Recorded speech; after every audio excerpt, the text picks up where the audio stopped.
Make sure you watch this entire video. Absolutely free breakdown. Tomorrow night, we got the Final Four, baby. Let's go. We're breaking down, obviously, Kansas. We're breaking down Kansas versus Nova. And, of course, we're breaking down Duke versus UNC, the coveted matchup that really people are waiting for. Both matchups are great, but that Duke-UNC matchup everyone's really excited about. Let's dig in. Before we do, guys, bring those subscriptions, the likes, the comments, all of that good stuff.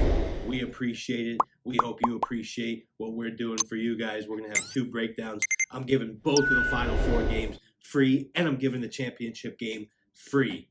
All right, the private players, my private guys, we have bigger things to move on to, baseball and hockey, money line sports. Baseball is great, by the way.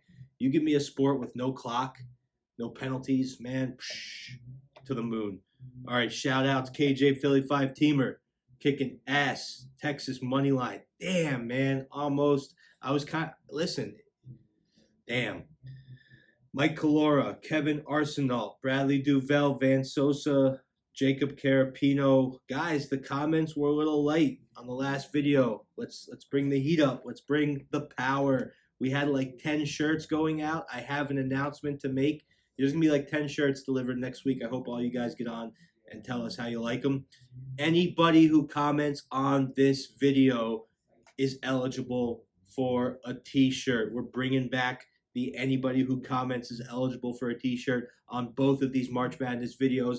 Let's go. Let's dig right into it. I'm very excited. Number 1 seeded Kansas, number 2 Villanova in the first matchup right now. 6:09 p.m. Eastern Time, Saturday night. The first meeting between these schools since December of 2019. Kansas is -4, total of 133. You know, this is a game that we're definitely looking at. They're coming into the Midwest here as the number 1 seed. Like I said, they're the only number 1 seed still alive. That's a very interesting thing. There's no number 1 seeds besides them.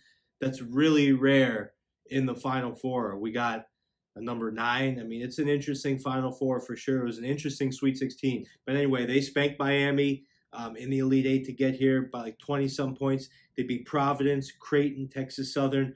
Overall, they've won 9 games in a row, including the Big 12 championship. They don't show us any signs of slowing down. They're piping right through this thing. This team coming out of Manhattan, Kansas, is one of the best teams in the nation. They rank 18th in field goal percentage, 38th in assists per game. Unselfish. Everybody is touching the ball. Everybody's involved. 3 players scored over 10 points against Miami. That's a well-balanced team right there, all across the board. They're 19-19 against the spread this year, 7-5 against the spread neutral sites, 6-2 against the spread in their last 8 games as a favorite. Now, Villanova's playing great ball too. I mean, you have to be playing great ball to get to the Final Four. 9 straight overall, 4 straight tournament wins. Big East champs. They've beaten some really good teams to get to the Final Four. They beat Houston. They beat Michigan. They beat Ohio State. They beat Delaware. Really quality teams. They faced the number 1 team now in Kansas, number 1 seed for a spot in the national championship game against UNC or Duke.